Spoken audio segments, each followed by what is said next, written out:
Jolani, serangan Israel and diamnya Erdogan. Apa yang sebenarnya terjadi? Di saat Israel membombardir Suriah tanpa henti, dari Damaskus hingga perbatasan Sweida, satu negara besar yang selama ini vokal soal Palestina justru memilih diam, Turki, Erdogan. Kenapa Presiden Recep Tayyip Erdogan tidak mengutuk keras serangan brutal Israel ke Suriah seperti yang ia lakukan terhadap konflik Palestina? Apa yang membuat Turki lebih memilih bicara soal ekonomi ketimbang membela rakyat Suriah? Kita akan bongkar fakta-fakta tersembunyi di balik sikap diam Ankara. Reaksi yang setengah hati media Turki sebenarnya tidak diam.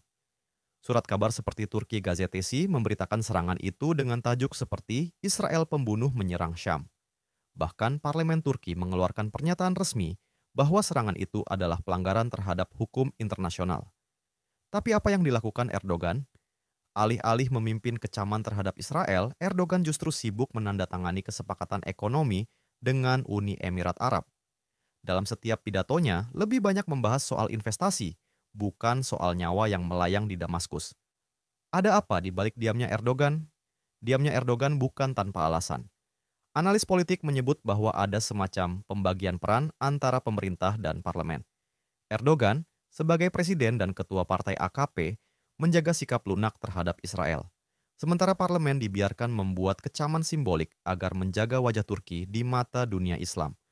Lebih lanjut, Menteri Luar Negeri Turki, Hakan Fidan, memainkan peran ganda.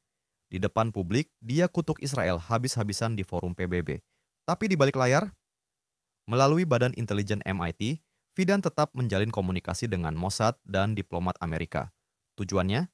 Menjaga kestabilan dan proyek-proyek ekonomi Turki di Suriah dan Mediterania. Siapa Jolani dan apa peran Turki di Suriah? Dalam laporan investigasi, diketahui bahwa Turki selama ini mendukung Ahmad al-Shara'a alias Abu Muhammad al-Jolani, pemimpin faksi bersenjata Hayat Tahrir al-Syam (HTS) yang menguasai sebagian wilayah Idlib. Kenapa? Karena bagi Turki, Jolani adalah pion penting untuk mengimbangi kelompok Kurdi yang mereka anggap berbahaya, yaitu SDF, yang dituding punya afiliasi dengan PKK, musuh lama Ankara.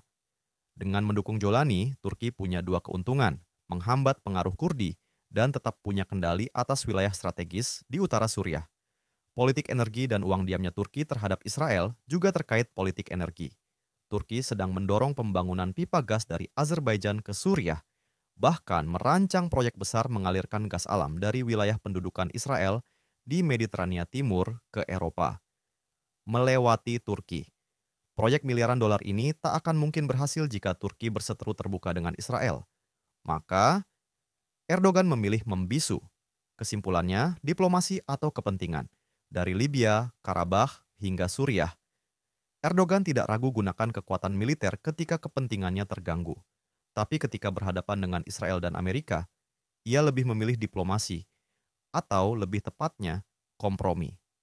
Apakah ini bentuk pragmatisme atau pengkhianatan terhadap nilai yang selama ini ia perjuangkan? Hanya waktu yang akan menjawab. Tapi yang pasti, dalam dunia politik internasional, diam pun bisa jadi bentuk pernyataan.